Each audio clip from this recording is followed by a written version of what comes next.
When you hear the name Napoleon Bonaparte, a few things may come to mind: military brilliance, revolutionary France, or if you're less historically inclined, a short man with a big ego. But behind the memes and myths lies a figure who reshaped Europe more than almost anyone before or after him. Napoleon's legacy is tangled.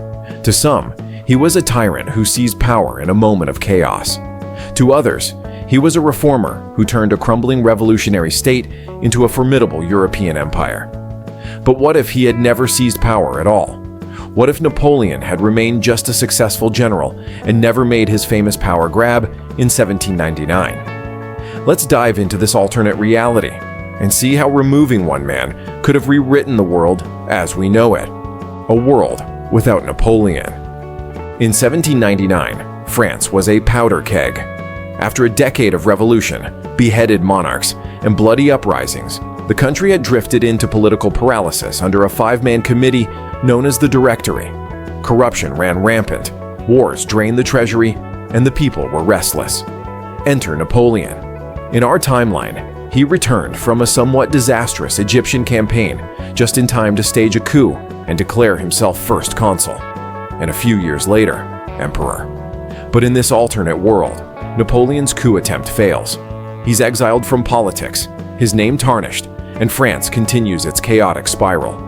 Without Napoleon to unify and militarize the French state, the nation likely collapses into civil war. Religious divides, especially hostility toward the Catholic Church, were already causing internal rebellions. Royalist groups would seize on this weakness, and the fragile republic could splinter beyond repair. Europe without empire. In this scenario, France is too weak to wage war effectively, and its revolutionary ideals lose steam. The monarchies of Europe, Prussia, Austria, Britain, and others, probably invade and restore the French monarchy much sooner than in our timeline. The Napoleonic Wars wouldn't happen. No Grand Armée marching across Europe, no occupation of Italy or Spain, and no redrawing of the continent's borders. But the absence of these wars has deeper consequences than just fewer battles. One of Napoleon's greatest legacies wasn't on the battlefield. It was the Napoleonic Code. This legal system replaced centuries of feudal laws with a centralized secular code that treated citizens equally, at least on paper. Without Napoleon, this foundational shift likely doesn't spread across Europe. Many nations might cling to outdated, fragmented legal systems for decades longer. Germany and Italy. You know those neat, boot-shaped and bratwurst-loving countries? In our reality, both Germany and Italy unified in the 19th century, but only after Napoleon kicked over the existing order. Before him, the Holy Roman Empire was a jumbled mess of over 300 tiny kingdoms, duchies, and free cities. Napoleon wiped that slate clean, merging them into the Confederation of the Rhine, which simplified governance and planted the seeds for German nationalism.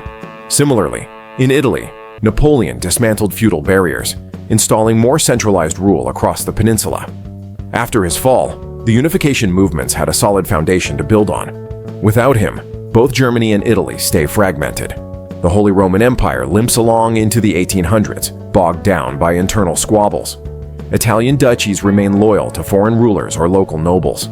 Nationalist movements may still form, but unification likely happens much later, if at all, and possibly through different leaders or ideologies. And without a powerful unified Germany, Europe doesn't experience the rising tensions that led to World War I, at least not in the same way. Spain and Latin America stay colonial, for now. Here's something most people forget. Napoleon didn't just mess up Europe. His invasion of Spain and Portugal had a ripple effect across the Atlantic. When he placed his brother on the Spanish throne, it delegitimized colonial rule in Latin America.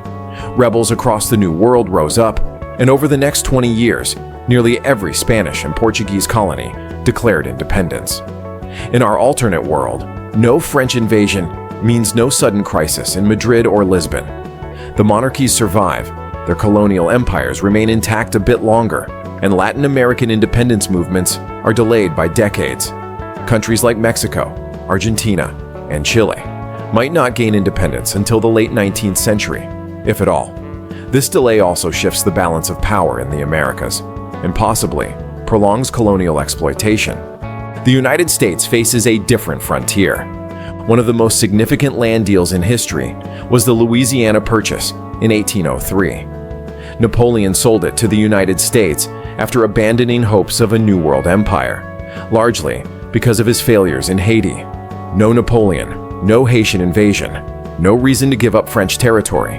The Louisiana Territory in this alternate timeline probably stays in the hands of Spain, which had held it earlier. As a result, U.S. westward expansion is slowed significantly. There's no single deal that doubles the country's size overnight. Instead, the U.S. might have to negotiate, fight, or gradually chip away at Spanish holdings.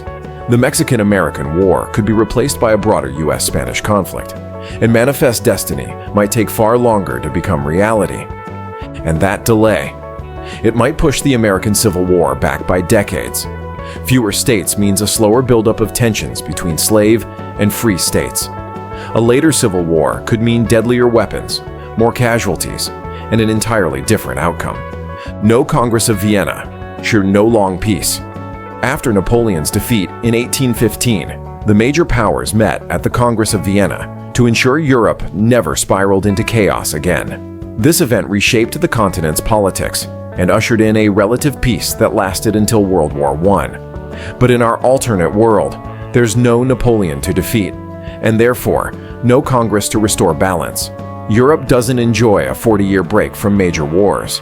Instead, without a centralized conflict to trigger diplomatic cooperation, the 19th century might be filled with endless minor conflicts and revolutions, especially as liberal and nationalist ideas continue spreading unchecked. Ironically, the absence of Napoleon's wars might create more instability, not less. A completely different modern world. Removing Napoleon from history isn't just erasing a man, it's pulling a linchpin from the fabric of modern civilization. Without his rise, France might have collapsed or become a puppet state sooner. Germany and Italy may never have unified or done so much later through different means. And the Napoleonic Code, central to legal modernization, wouldn't have spread. Latin American revolutions would likely be delayed, shifting global trade and geopolitical balances, while the U.S. would expand more slowly, potentially altering the course of the Civil War. The absence of Napoleon also means no Congress of Vienna, leaving European monarchies without a coordinated effort to stabilize the continent, leading to more prolonged conflict and fragmentation. Despite his authoritarian rule and devastating wars, Napoleon accelerated revolutionary ideals, restructured societies, and shaped a more centralized modern Europe. Without him, the world might have been far more chaotic, disjointed, and regressive. If you enjoyed this deep dive into alternate history, smash that like and subscribe. Who knows, next time we might explore a world where the Roman Empire never fell, or one where the Cold War actually turned hot. Until then, stay curious, stay skeptical, and remember, history isn't set in stone.